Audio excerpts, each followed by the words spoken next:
নাহমাদুহু ওয়া নুসাল্লি আলা রাসূলিহিল কারীম। শুরু করছি পরবর্তী পাঠ, বই আর রিবা, পৃষ্ঠা নাম্বার 48 থেকে। সুন্নাহর এমন কঠোর ভাষা আর কোনো গুনাহের ক্ষেত্রেই ব্যবহৃত হয়নি। সুদের কারবার ছেড়ে না দিলে আল্লাহ ও তার রাসূলের পক্ষ থেকে যুদ্ধের ঘোষণা দেওয়া হয়েছে। আল কোরআনে সুদ হারাম হওয়া প্রসঙ্গ কোরআন মাজিদে পর্যালোচনা করলে দেখা যায় যে আল্লাহ পাক হঠাৎ করে সুদকে হারাম করেননি, পর্যায়ক্রমে ধারাবাহিকভাবে আল্লাহ সুদকে হারাম করেছেন।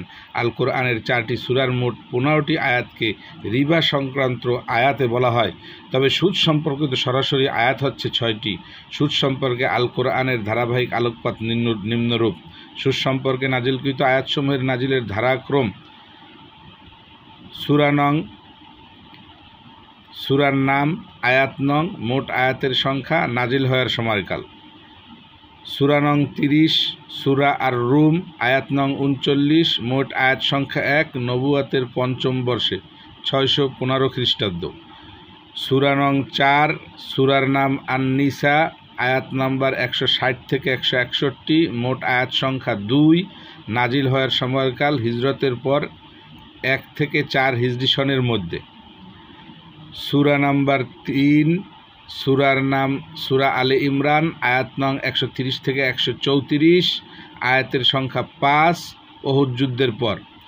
সূরা নং 2 সূরার নাম আল বাকারা, আয়াত নং 275 থেকে 281, মোট আয়াত সংখ্যা 7 হিজরি, নাজিল হওয়ার সময়কাল 10ম হিজরি, মক্কা বিজয়ের পর। পৃষ্ঠা নাম্বার 49। সর্বমোট 4টি সূরা, 15টি আয়াত। উপরোক্ত আয়াতগুলোতে রিবা সম্পর্কিত উল্লেখ আছে মোট 8 বার। সূরা আল রুমের 39 নম্বর আয়াতে 1 বার, সূরা আন-নিসায় 161 আয়াতে 1 বার, সূরা আল ইমরানের 130 নম্বর আয়াতে 1 বার, সূরা আল বাকারার 275 নং আয়াতে 3 বার, 276 আয়াতে 1 বার ও 278 আয়াতে 1 বার। 6-1 সুদ সম্পর্কে নাজিল হওয়া প্রথম ওহী। সুদ হারাম করার ধাপ। সুদ সম্পর্কে কোরআনে মজিদের প্রথম যে আয়াত নাজিল হয় তা হচ্ছে সূরা আল রুমের 39 নম্বর আয়াত। নবুয়াতের 5ম বর্ষে আবিসিনিয়ায় হিজরতের বছর মাক্কি জিন্দেগিতে সূরা আর রুম নাজিল হয়। সে হিসেবে 615 খ্রিস্টাব্দের কোনো এক সময়ে আয়াতটি নাজিল হয়েছিল বলে মনে করা হয়। এ আয়াতে মহান আল্লাহ তাআলা বলেন, যার অর্থ লোকদের অর্থের সাথে সামিল হয়ে বৃদ্ধি পাবে, এজন্যে তোমরা যে সুদ দাও তা আল্লাহর নিকট বৃদ্ধি পায় না, আর আল্লাহর সন্তুষ্টি লাভের উদ্দেশ্যে তোমরা যে জাকাত দাও, মূলত এই জাকাত দানকারীরাই তাদের অর্থ বৃদ্ধি করতে থাকে। এ আয়াতে আল্লাহ সরাসরি সুদকে হারাম ঘোষণা না করে সুদের প্রতি মানুষকে নিরুৎসাহিত করেছেন। মানুষের মধ্যে সুদ ও জাকাত সম্পর্কে প্রচলিত ভুল ধারণার ভ্রান্তি ধরিয়ে দেয়া এবং এর অন্তর্নিহিত আসল অবস্থা তুলে ধরা, মানব জাতিকে শিক্ষাদান ও এ সম্পর্কে প্রয়োজনীয় মনোমানসিকতা গড়ে তোলাই এ আয়াতের মূল উদ্দেশ্য। এ আয়াতে আল্লাহ মানুষের ভুল ধারণা দূর করে দিয়েছেন।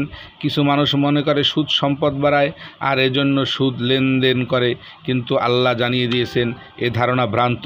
সুদ প্রকৃতপক্ষে সম্পদ বৃদ্ধি করে না। এ আয়াতে এ সত্য কথাটি জানিয়ে দেওয়া হয়েছে। সুদের কারণে সম্পদ বাড়ে না। আপাত দৃষ্টিতে মনে হতে পারে যে সুদে সম্পদ বাড়ে, অর্থাৎ যারা সুদ খায় তাদের সম্পদ বাড়ে, কিন্তু মানুষের এ ধারণা যে কঠিন নয়। আল্লাহ এ আয়াতের মাধ্যমে তা তুলে ধরেছেন। সম্পদের মূল উৎস ও মালিক হচ্ছেন আল্লাহ।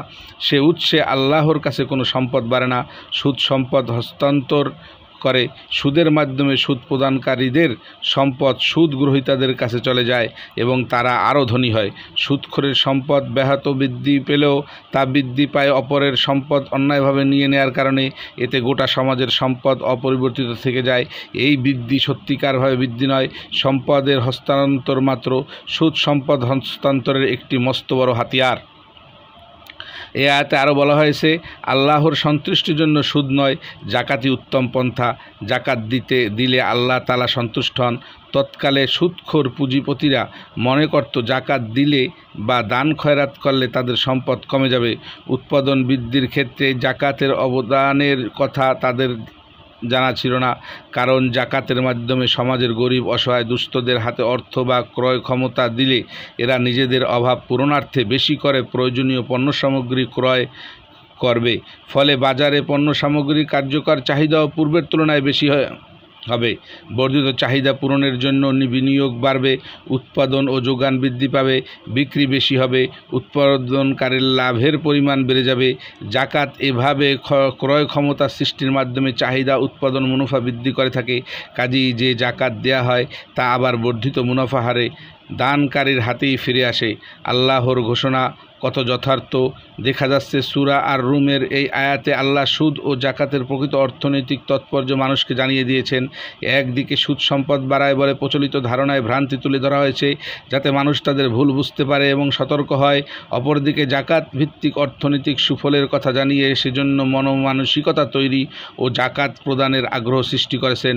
মোট কথা, আল্লাহ এই আয়াতের দ্বারা সুদ ও জাকাতের প্রকৃত অর্থনৈতিক তাৎপর্য তুলে ধরেছেন। এ পর্যায়ে সুদ সরাসরি হারাম না করার কারণ হচ্ছে, মুসলিমগণ তখনও মানসিকতার দিক থেকে সুদের কুফল সম্পর্কে অবহিত ছিল না। তদানীন্তন সমাজে সুদের এত প্রচলন ছিল যে তা তাড়াহুড়ো করে নিষিদ্ধ করলে তার বাস্তবায়ন ব্যাহত হতে পারত।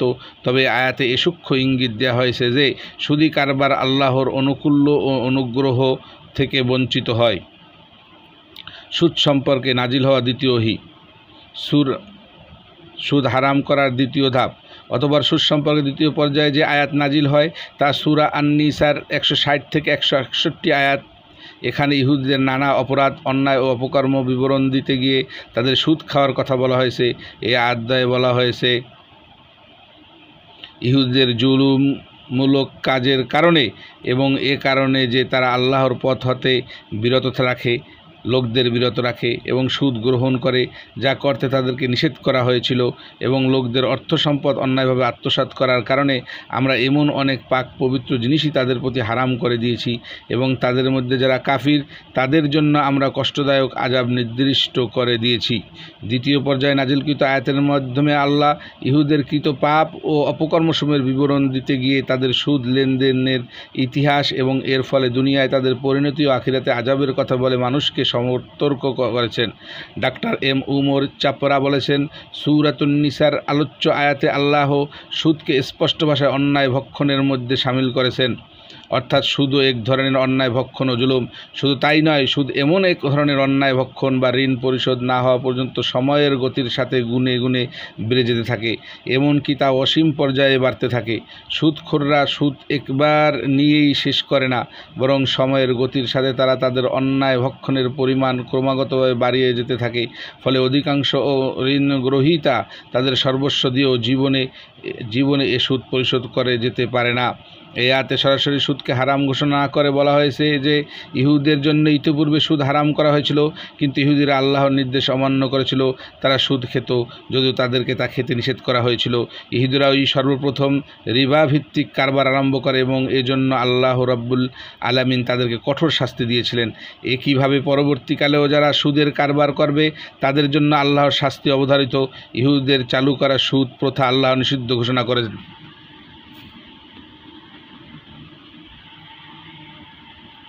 6.3 সুদ সম্পর্কে নাজিল তৃতীয় ওহী। সুদ হারাম করার তৃতীয় ধাপ। তৃতীয় পর্যায়ে সুদ সম্পর্কে কোরআন মাজিদে যে আয়াতটি নাজিল হয় তারা সূরা আলে ইমরানের 130 থেকে 131 নম্বর আয়াত। 130 নম্বর আয়াতে আল্লাহ বলেন, ইয়া আউযু বিল্লাহি মিনাশ শাইতানির রাজিম, বিসমিল্লাহির রহমানির রহিম, ইয়া আইয়ুহাল্লাযীনা আমানু লা তাকুলুর রিবা আদআফাম মুদআফাতান ওয়াত্তাকুল্লাহা লাআল্লাকুম তুফলিহুন। অর্থাৎ, হে ঈমানদারগণ, তোমরা দ্বিগুণ বহুগুণ বর্ধিত হারে সুদ খেও না এবং আল্লাহকে ভয় করো, আশা করা যায় যে তোমরা কল্যাণ লাভ করবে। তৃতীয় পর্যায়ে পরিবেশ তৈরি অভ্যাস গড়ে তোলার জন্য সুদ পরিহার করে চলার উপদেশ দিয়েছেন আল্লাহ। সুদের পরিমাণ বেশি হোক বা কম হোক তা অবৈধ। এই আয়াত দ্বারা সুদকে নিষিদ্ধ করা হয়েছে। এই আয়াতে কেবল ঈমানদারদেরকে চক্রবৃদ্ধি হারে সুদ খাওয়া থেকে বিরত থাকার নির্দেশ দেওয়া হয়েছে এবং এজন্য তাদেরকে কল্যাণ দেওয়ার আশ্বাস দেওয়া হয়েছে। এই আয়াতটি উহুদ যুদ্ধের পর হিজরি ৩য় সালের কোনো এক সময়ে নাজিল হয়েছে। সুদ সংক্রান্ত প্রথম আয়াতে নাজিলের প্রায় 11 বছর পরে আয়াত নাজিল হয়। এই পর্যায়ে মদিনায় ইসলামী রাষ্ট্র প্রতিষ্ঠা হয়। রাষ্ট্রের সকল ক্ষেত্রে ইসলামী সমাজ, অর্থনীতি, রাষ্ট্র ব্যবস্থা পূর্ণাঙ্গ বাস্তবায়নের কাজ শুরু হয় এবং সুদের বিরুদ্ধে আইন করে বাস্তবে সফল পর্যায় থেকে সুদকে উচ্ছেদ করার পরিবেশ তখনও সৃষ্টি হয়নি। তাই এ পর্যায়ে আল্লাহ তাআলা ক্রমবর্ধমান হারে বা চক্রবৃদ্ধি হারে সুদ পরিত্যাগ করার নির্দেশ দিলেন। সময়ের চাকা ঘুরে আসলেই যেটা বাড়ে সেটাই চক্রবৃদ্ধি। সুদের প্রকৃতিই হচ্ছে বারবার বাড়া। এই আয়াতে মূলত সুদকেই নিষিদ্ধ করা হয়েছে। পৃষ্ঠা 54। সুদ বারবার ঘুরে ঘুরে বৃদ্ধি পায়। এই আয়াত নাজিল হওয়ার পর সাহাবায়ে কিরাম সর্বতোভাবে সুদ ছেড়ে দিয়েছিলেন। ডক্টর এম উমর চাপড়া লিখেছেন, তৃতীয় পর্যায়ে নাজিলকৃত আয়াত দ্বয় 130 থেকে 131 আয়াত দ্বয় দ্বিতীয় হিজরি সালে নাজিল করা হয়েছে।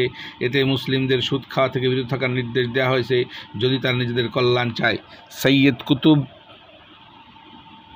শহীদ 1906-1966 লিখেছেন, উহুদ যুদ্ধের ঘটনাবলী নিয়ে কোরআন যে পর্যালোচনা করেছে তার সবচেয়ে লক্ষণীয় ও আকর্ষণীয় দিক হচ্ছে এই যে কোরআন একটি যুদ্ধের পর্যালোচনা করতে গিয়ে সুদ সম্পর্কে বক্তব্য দিয়েছে, সুদ খেসে নিষেধ করেছে। আর সুদ হচ্ছে এমন একটি দেহ যা সময়ের সাথে গুণে গুণে বৃদ্ধি পায়। আল্লামা সাব্বির আহমদ উসমানী 1827-1949 লিখেছেন, সুদ খাওয়ার কোনো কল্যাণ নেই। আল্লাহকে ভয় করে সুদ খাওয়া ত্যাগ করার মধ্যেই কল্যাণ নিহিত রয়েছে।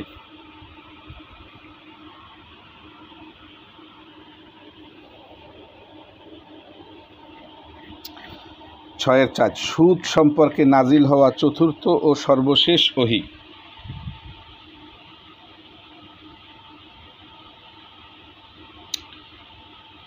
সর্বশেষ সুদ হারাম করার চতুর্থ ও শেষ ধাপ। সর্বশেষ ইসলামের পরিপূর্ণ বিস্তৃতি লাভের পর সুদ হারাম ঘোষিত হয়। এই পর্যায়ে আইন নাজিল করে ইসলামী রাষ্ট্র থেকে সুদ উচ্ছেদ করার ব্যবস্থা করা হয়। সুদ নেওয়া যেমন হারাম, সুদ দেওয়াও তেমনি হারাম। সূরা আল বাকারার 275 থেকে 278 নম্বর আয়াতে সুদ সম্পর্কে নিষিদ্ধ উচ্ছেদ করার কথা বলা হয়। এখানে রিবার উপর নিষেধাজ্ঞার কঠোরতা সম্পর্কে বিস্তারিতভাবে বলা হয়েছে। এ সূরার 275 নম্বর আয়াতে সুদকে শয়তানি উন্মাদনা বলে উল্লেখ করা হয়েছে। যারা রিবা সুদ খায় কিয়ামতের দিন তারা দাঁড়াতে পারবে না, তবে দাঁড়াবে সেই ব্যক্তি মতো যাকে শয়তান তার স্পর্শ দ্বারা পাগল ও সুস্থ জ্ঞানশূন্য করে দিয়েছে। তাদের অবস্থা এরূপ হওয়ার কারণ এই যে তারা বলে ব্যবসায় তো সুদেরই মতো, আর আল্লাহ ব্যবসাকে হালাল করেছেন আর সুদকে হারাম করেছেন। কাজেই যে ব্যক্তির নিকট তার রবের তরফ থেকে এ নির্দেশ পৌঁছবে এবং ভবিষ্যতে সুদ হতে বিরত থাকবে, তবে সে পূর্বে যা কিছু খেয়েছে তো খেয়েছেই, সে ব্যাপারটি সম্পূর্ণরূপে আল্লাহর বিবেচনাধীন। আর যারা নির্দেশ পাওয়ার পরও এর পুনরাবৃত্ত করবে তারা নিশ্চিতরূপে আসহাবুন্নার জাহান্নামী হবে, সেখানে তারা চিরকাল থাকবে। এ আয়াতে আল্লাহ সুদের পক্ষে যুক্তি প্রদানকারীদের অসুস্থ মানসিকতার লোক বলে উল্লেখ করেছেন। এরা এমন যে ব্যবসায় এবং সুদের পার্থক্য বোঝার মতো জ্ঞান বুদ্ধি এদের নেই, অথবা স্বার্থ চিন্তার অন্ধ হয়েই তারা সুদকে ব্যবসার মতো বলে আঁকড়ে থাকতে চায়। এদের উক্তিকে পাগলের প্রলাপের সাথে তুলনা করা হয়েছে। এ আয়াতে সুদের লেনদেন নিষিদ্ধ করার সাথে সাথে অতীতের সুদ সম্পর্কেও ফয়সালা দেওয়া হয়েছে। অতীতে খাওয়া সুদের ব্যাপারটি আল্লাহর উপর ন্যস্ত করার মাধ্যমে এই ব্যাপারে রাষ্ট্রের পক্ষ থেকে কোনো শাস্তিমূলক পদক্ষেপ গ্রহণ না করার ইঙ্গিত দেওয়া হয়েছে। এ আয়াতে রিবা এবং বাই এর সাথে আল যোগ করে আর রিবা এবং আল বাই শব্দ ব্যবহৃত হয়েছে। পরিভাষাদ্বয়ের সাথে আল বসলো কেন? আরবিতে আল 4টি অর্থে ব্যবহৃত হয়: ইস্তাফরাকি, ইস্তেগফারি, ইস্তেগরাকি। সামগ্রিক অর্থে সব কিছুকে বোঝাবে। 2 আহাদে খরাজি, আহাদে খারিজি নির্দিষ্ট অর্থ। 3 আহাদে জিহানি পূর্ব থেকে ধারণা অর্থে। 3 জাতি বোঝানোর জন্য। এ আয়াতে আল ইস্তেগরাকি অর্থে ব্যবহৃত হয়েছে। এ আয়াতে সকল বাই বা ব্যবসাকে হালাল করা হয়েছে এবং যাতে বাইয়ের আর কোনো ধরনই বাকি থাকেনি। আর সকল রিবাকে হারাম করা হয়েছে বিদায় রিবার সকল ধরনই হারাম। এই মর্মে রায় দেওয়া যাচ্ছে যে প্রচলিত সকল প্রকার সুদি, তা ব্যাংকিং লেনদেন হোক অথবা ব্যক্তি পর্যায়ের লেনদেন হোক, সব ধরনই রিবার সংজ্ঞায় আওতাভুক্ত। তেমনি সরকারি ঋণ অভ্যন্তরীণ বা বহির্বিশ্বে যে কোনো উৎস থেকেই নেওয়া হোক না কেন, এ ঋণের উপর ধার্যকৃত সুদ হচ্ছে রিবা, যা আল কোরআনে সুস্পষ্টভাবে নিষিদ্ধ করা হয়েছে। আয়াতে সুদের ভিত্তিতে লগ্নি হতে ঋণের যে সুদ পাওনা আছে তা ছেড়ে দেওয়ার নির্দেশ দেওয়া হয়েছে। এর মানে পাওনা সুদ যাই কিছু থাকুক ছেড়ে দিতে হবে। রাষ্ট্রকে এ ক্ষমতা দেওয়া হয়েছে যে এভাবে পাওনা সুদ যারা ছেড়ে দেবে তাদের আসল ফিরে পাবার ব্যবস্থা যেন করা হয়, আর যারা পাওনা সুদ ছেড়ে দেবে না আবারও সুদ খাবে তাদেরকে শাস্তি দান ও আল্লাহর বিধান মানতে বাধ্য করার ক্ষমতা রাষ্ট্রকে দেওয়া হয়েছে। সূরা আল বাকারা 276 নং আয়াতে সুদকে অকল্যাণের আকর উল্লেখ করা হয়েছে এবং বলা হয়েছে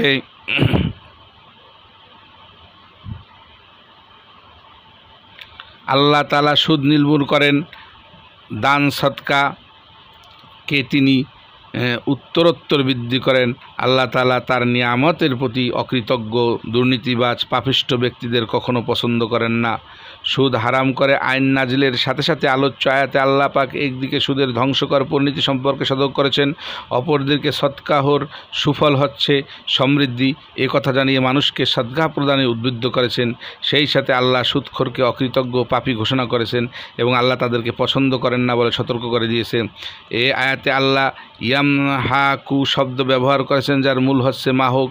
ডক্টর এম নাজাতুল্লাহ সিদ্দিকী মাহক শব্দের অর্থ করেছেন decrease after decrease, A continuous process of diminishing, হ্রাসের পর হ্রাস, ধারাবাহিক প্রক্রিয়ায় ক্রমত হ্রাস পাওয়া। আল্লাহ এভাবে সুদকে নিশ্চিহ্ন বা ধ্বংস করেন। রাসূলুল্লাহ সাল্লাল্লাহু আলাইহি ওয়াসাল্লাম বলেছেন, আপাতদৃষ্টিতে মনে হয় সুদ সমৃদ্ধি আনে, কিন্তু সুদের আসল পরিণতি হলো অভাব ও সংকোচন। ইবনে মাসউদ থেকে বর্ণিত রাসূল সাল্লাল্লাহু আলাইহি ওয়াসাল্লাম বলেছেন, মা আহাদা আকরামির রিবা ইল্লা কানা আকিবাতুন আমরি ইলা কিল্লাতি। যে ব্যক্তি বেশি পরিমাণে সুদ খায় অবশ্যই তার শেষ পরিণত হয় সম্পদ স্বল্পতা। এই আয়াতের শেষ বাক্যে আল্লাহ সুদখোরদের অকৃতজ্ঞ পাপী আখ্যায়িত করেছেন। সুদখোররা অকৃতজ্ঞ পাপী এই জন্য যে তারা আল্লাহ প্রদত্ত সম্পদ পেয়ে আল্লাহর শুকরিয়া আদায় করার পরিবর্তে আল্লাহর হুকুমের বিরুদ্ধাচরণ করে এবং আল্লাহ প্রদত্ত সম্পদের দ্বারাই আল্লাহর বান্দাদের শোষণ করে। আর আল্লাহ পছন্দ করেন না বলে সুদখোররা, পৃষ্ঠা 58, যে দুনিয়া আখিরাতে ঘৃণিত, লাঞ্ছিত ও অপমানিত হবে সেদিকে ইঙ্গিত করা হয়েছে। বস্তু আল্লাহ যাদের পছন্দ করেন না দুনিয়া আখিরাতে কেউই তাদের পছন্দ করেন না, সর্বত্র তারা ঘৃণিত, লাঞ্ছিত, অপমানিত হয়। এটাই আল্লাহর চিরন্তন শাশ্বত বিধান। ইহুদি জাতির পরিণতি পেশ করে খোদ কোরআন মাজিদ এ ব্যাপারে সাক্ষ্য দিচ্ছে। সুদের বিরুদ্ধে আল্লাহ ও তার রাসূল সাল্লাল্লাহু আলাইহি ওয়াসাল্লামের পক্ষ থেকে যুদ্ধের ঘোষণা দিয়ে 278-279 নম্বর আয়াতে বলা হয়েছে, বিসমিল্লাহির রহমানির রহিম,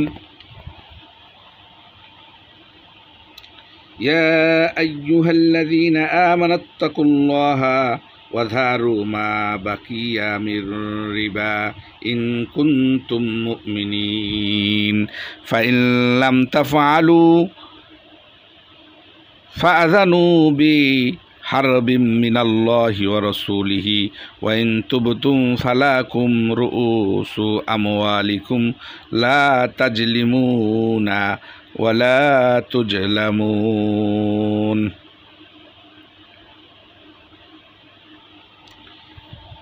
হে ঈমানদারগণ, আল্লাহকে ভয় করো আর তোমাদের যে সুদ পাওনা আজ রয়েছে তা ছেড়ে দাও, যদি বাস্তবে কি তোমরা ঈমান এনে থাকো। কিন্তু তোমরা যদি তা না করো তবে জেনে রাখো আল্লাহ এবং তার রাসূলের পক্ষ থেকে তোমাদের বিরুদ্ধে যুদ্ধ ঘোষণা রয়েছে। এখনও যদি তোমরা তওবা করো এবং সুদ পরিত্যাগ করো তবে মূলধন ফিরে পাওয়ার অধিকারী হবে। তোমরা জুলুম করবে না, তোমাদের প্রতিও জুলুম করা হবে না। 278 আয়াতে মুমিনদেরকে পূর্ব থেকে করে আসা সুদি লেনদেন পরিহার করার আদেশ দেওয়া হয়েছে।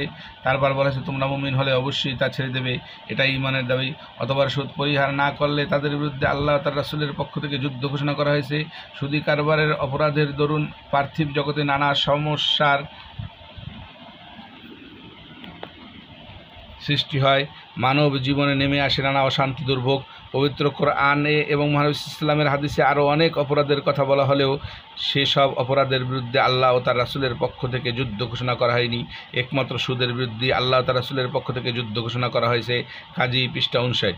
সুদের ভয়াবহতা কত বেশি তা সহজেই অনুমেয়।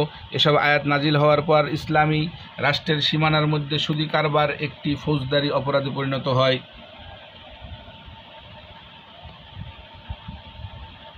সুদখোরদের বিরুদ্ধে যুদ্ধ ঘোষণা করা হয়। ইসলামী রাষ্ট্রে সুদখোরদের এই জঘন্য কাজ থেকে বিরত থাকতে বাধ্য করা হবে এবং তওবা করতে বাধ্য করা হবে। সুদী কারবারে জড়িতরা যদি তওবা করে, অর্থাৎ সুদী কারবার ছেড়ে দেয়, তাহলে আসল ফেরত নিতে পারবে। এক্ষেত্রে এটি পরিষ্কার যে আসলের অতিরিক্ত কিছু নেওয়া যাবে না। হযরত ওমর ইবনে খাত্তাব রাদিয়াল্লাহু তাআলা আনহু বলেন, কোরআনের বিধিবিধান সংক্রান্ত সর্বশেষ নাজিলকৃত আয়াতটি হলো রিবা বিষয়ক। সুদ সংক্রান্ত প্রত্যেকটি খুঁটিনাটি বিষয় আমাদের সামনে ব্যাখ্যা করার আগেই আল্লাহ রাসূল সাল্লাল্লাহু আলাইহি ওয়াসাল্লামকে পাঠিয়ে উঠিয়ে নিয়ে গেছেন। অথবা রিবা, সুদ ও রিবা অর্থাৎ কোনো বিষয়ের বৈধতার ব্যাপারে সংশয়, উভয়টি পরিহার করো। সুদ বিষয়ক জ্ঞান ছিল তার নিকট সমগ্র পৃথিবী ও তার সম্পদ রাজ্যের তুলনায় অধিক প্রিয়। খিলাফতের আসনে প্রতিষ্ঠিত হওয়ার পর তিনি বেশ কয়েকজন কর্মকর্তা নিয়োগ দিয়েছিলেন, যাদের দায়িত্ব ছিল বাজার থেকে সেসব লোককে উঠিয়ে দেয়া যারা রিবা সংক্রান্ত আইন কানুনের ব্যাপারে ওয়াকিফ হাল নয়। সুদ সম্পর্কে কোরআনের নির্দেশনার আলোকে এটি সুস্পষ্ট যে লেনদেনের প্রচলিত সকল প্রকার সুদ হারাম। সুদের কোনো প্রকারই আর জায়েজ নেই। নানা বাহানায় সুদ নেওয়ার আর কোনো উপায় নেই।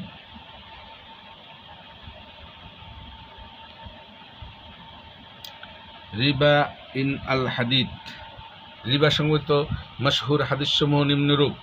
জাবির ইবনে আবদুল্লাহ রাদিয়াল্লাহু তাআলা বর্ণিত আছে যে মহানবী সাল্লাল্লাহু আলাইহি ওয়াসাল্লাম সুদদাতা, সুদগ্রহীতা, সুদের কাগজপত্র লেখক, হিসাব রক্ষক এবং সাক্ষীদের উপর অভিসম্পাত করেছেন এবং বলেছেন, গুনাহার ব্যাপারে এরা সবাই সমান। আবদুল্লাহ ইবনে মাসউদ থেকে বর্ণিত, তিনি বলেন, মহানবী সাল্লাল্লাহু আলাইহি ওয়াসাল্লাম সুদখোর, সুদদাতা, এর সাক্ষী, সুদের হিসাব লেখক সকলকে অভিশাপ দিয়েছেন, আর তিনি এদের সবাইকে সমান অপরাধী বলেছেন।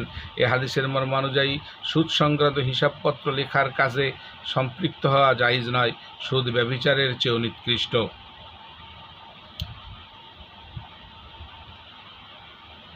হযরত আব্দুল্লাহ ইবনে হানজালা গাঙ্গিলুল মালাইকা রাদিয়াল্লাহু থেকে বর্ণিত, মহানবী সাল্লাল্লাহু আলাইহি ওয়াসাল্লাম বলেছেন, জেনে বুঝে সুদের একটি দিরহাম গ্রহণ করা 36 বার ব্যভিচারের চাইতে জঘন্য অপরাধ।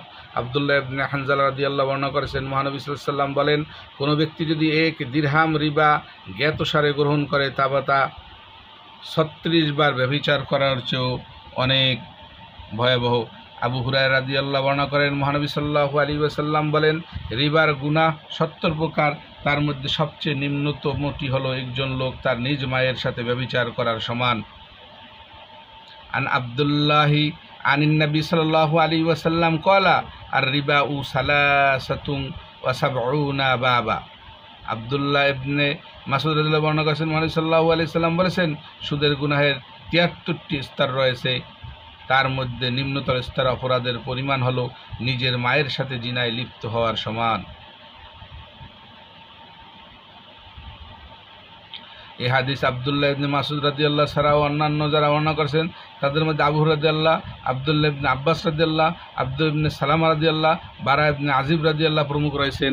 এই ধরনের হাদিস সংকলিত হয়েছে তিরমিজি, ইবনে মাজাহ, বাইহাকি, হাকিম প্রমুখের সংকলিত হাদিস গ্রন্থে। কোনো নামাজি ইমানদার ব্যক্তির সুদী ব্যাংক থেকে ঋণ গ্রহণ করে ব্যবসায় বাণিজ্য করা, হাউস বিল্ডিং ফাইন্যান্স কর্পোরেশন বা অন্য কোনো সুদী ব্যাংক থেকে ঋণ নিয়ে ঘরবাড়ি, দালান নির্মাণ, ফ্ল্যাট ক্রয় তথা সুদী ব্যাংকের সাথে লেনদেন করা মায়ের সাথে জিনার সমান এবং এটা সুদের সর্বনিম্ন অপরাধ। অথচ অনেকে ইসলামী ব্যাংক লেনদেন করার সুযোগ থাকা সত্ত্বেও সুদী ব্যাংকের সাথে ব্যবসা বাণিজ্য এবং লেনদেন করেন।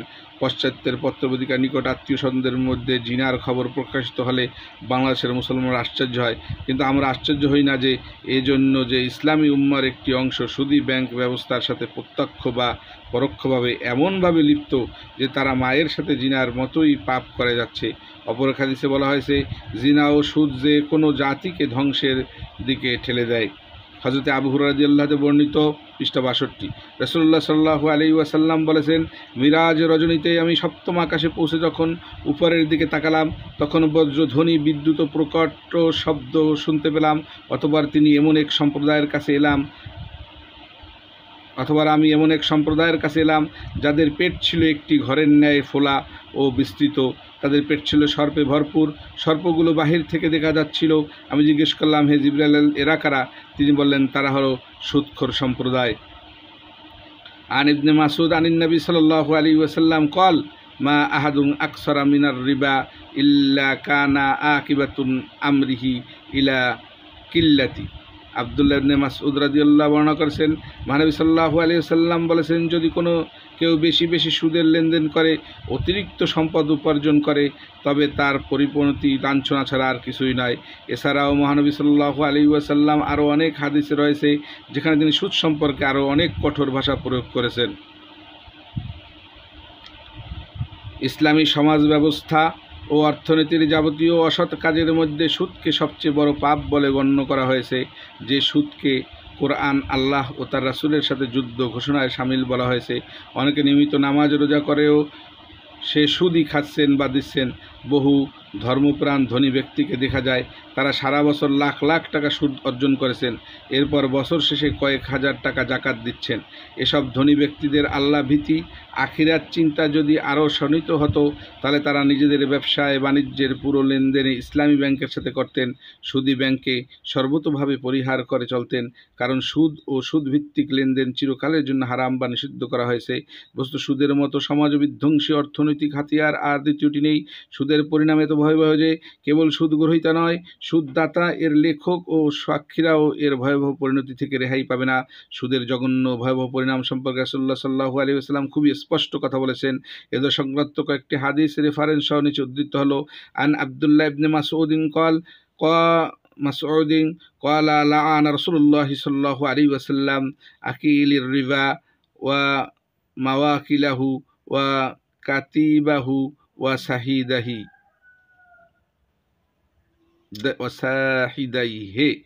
আব্দুল্লাহ ইবনে মাসউদ রাদিয়াল্লাহু থেকে বর্ণিত, তিনি বলেন, রাসূলুল্লাহ সাল্লাল্লাহু আলাইহি সাল্লাম সুদখোর, সুদদাতা, সুদের সাক্ষীদায় ও সুদের চুক্তি বা হিসাব লেখককে অভিসম্পাত করেছেন।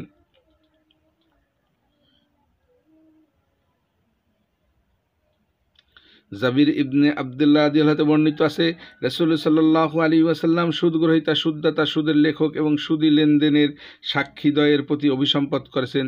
তিনি বলেন, পাপের দিক থেকে তারা সকলেই সমান অপরাধী। এ হাদিস অনুসারে সুদের হিসাব লেখা ও সুদের সাক্ষী থাকাও কবিরা গুনাহ। এজন্য ইমানদারদের সিদ্ধান্ত হবে তারা সুদ নেবে না, দেবে না, খাবে না এবং খাওয়াবে না। সুতরাং সুদের হিসাব রাখা বা সাক্ষী থাকারও প্রয়োজন হবে না। আন আলী আন্না রাসূলুল্লাহ সাল্লাল্লাহু আলাইহি ওয়াসাল্লাম লাআনা আকিলার রিবা ওয়া মুকিলাহু ওয়া কাতিবাহু ওয়া মানিয়াস সদাকাতি ওয়া কানা ইয়ানহা আনিন নুহি। আলী রাদিয়াল্লাহু থেকে বর্ণিত আছে, তিনি রাসূলুল্লাহ সাল্লাল্লাহু আলাইহি সাল্লাম সুদখোরের প্রতি, সুদদাতার প্রতি, সুদের ঋণপত্র লেখকের প্রতি অভিসম্পাত করতে শুনেছেন। তিনি আলী বলেন, অভিসম্পাত করেছেন দান খয়রাত বালাদানকারীর প্রতি, আর তিনি নিষেধ করতেন মৃতের জন্য বিলাপ করে ক্রন্দন করতে।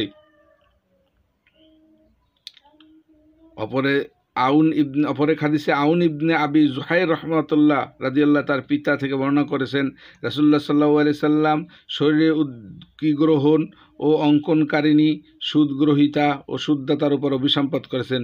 কুকুরের মূল্য গ্রহণ করতে এবং পতিতাবৃত্তির মাধ্যমে অর্থ উপার্জন করতে নিষেধ করেছেন, আর ছবি অঙ্কনকারীদের উপর অভিসম্পাত করেছেন।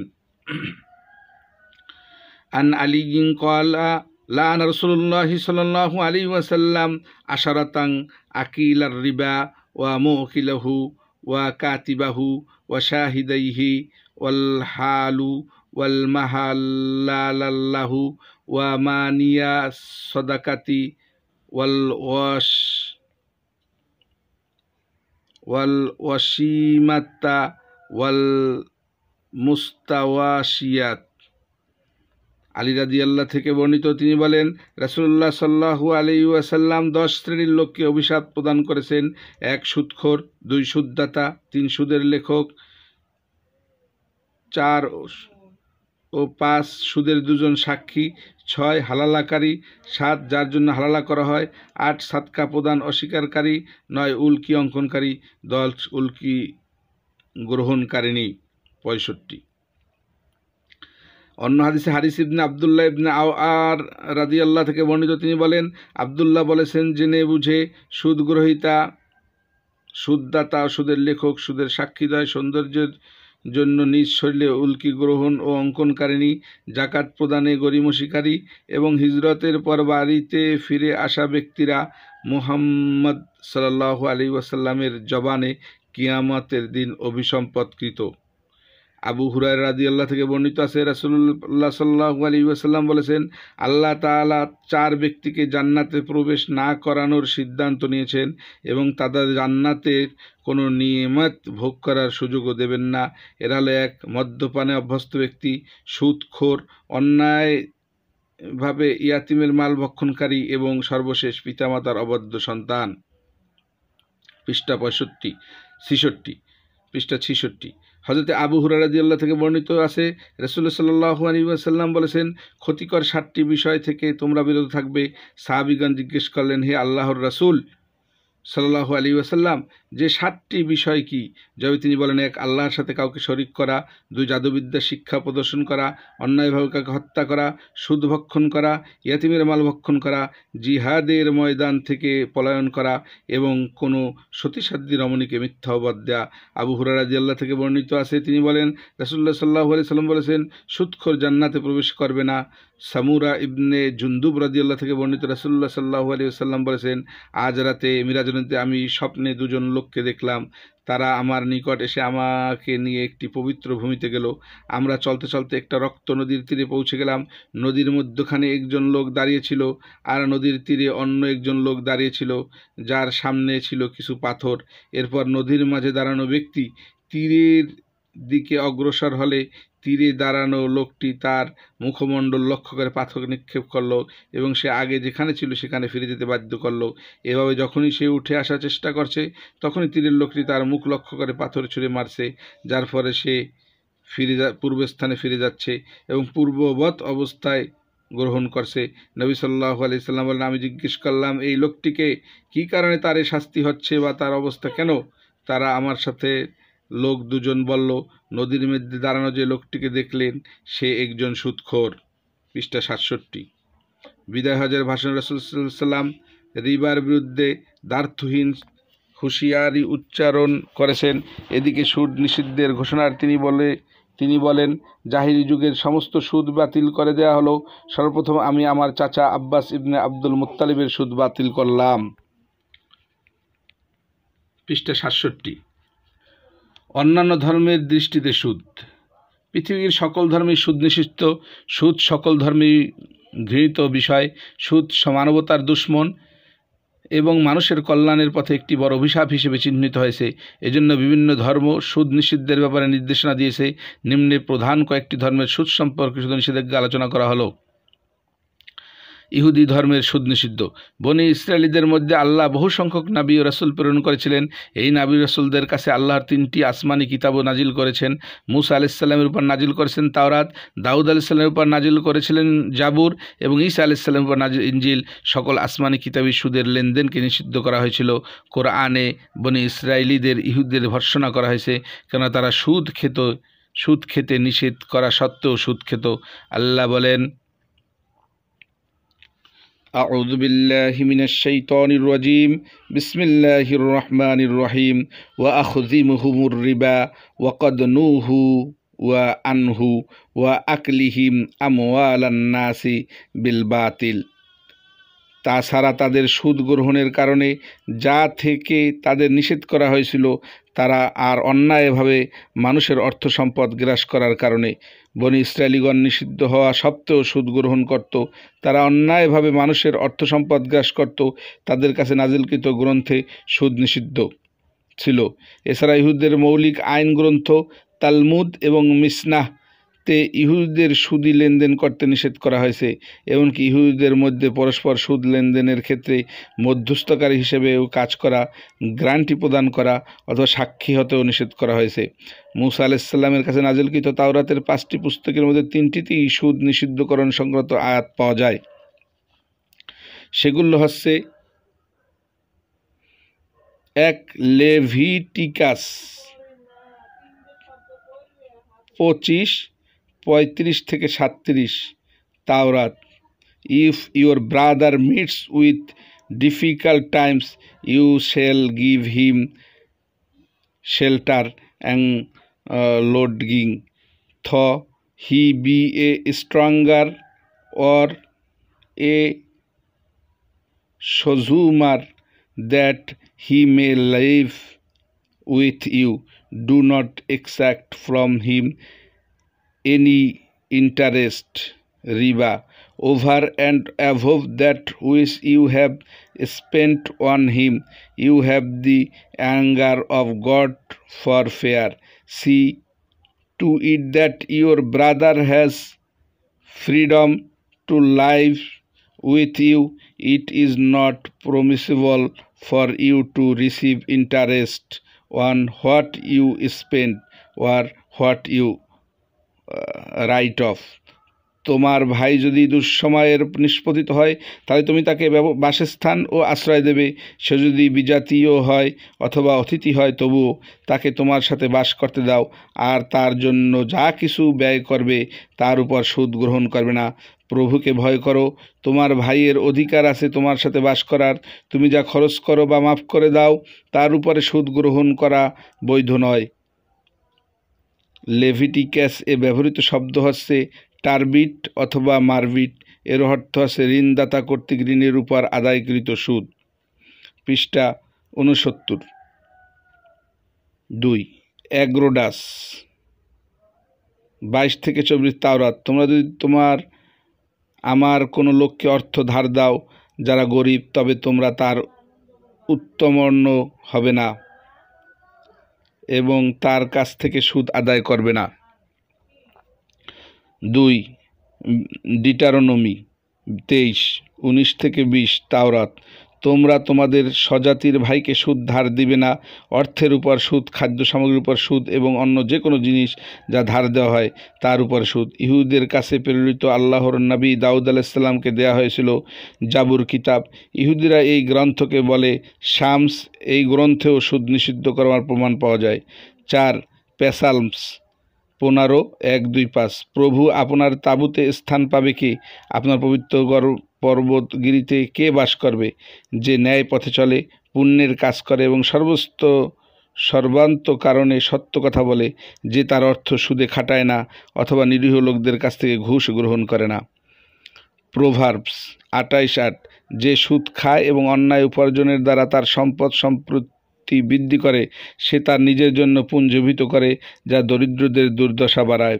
6 নেহেমিয়া 5-7, অতঃপর আমি বিবেকের সাথে বোঝাপড়া করেছি এবং সম্ভ্রান্তদের ভর্ৎসনা করেছি এবং তাদের নীতি ব্যবস্থাকেও তাদের বলেছি, তোমরা জবরদস্তি সুদ আদায় করো না তার সব ভাই থেকে, এবং আমি তাদের বিরুদ্ধে এক মহা সম্মেলনের ব্যবস্থা রেখেছি।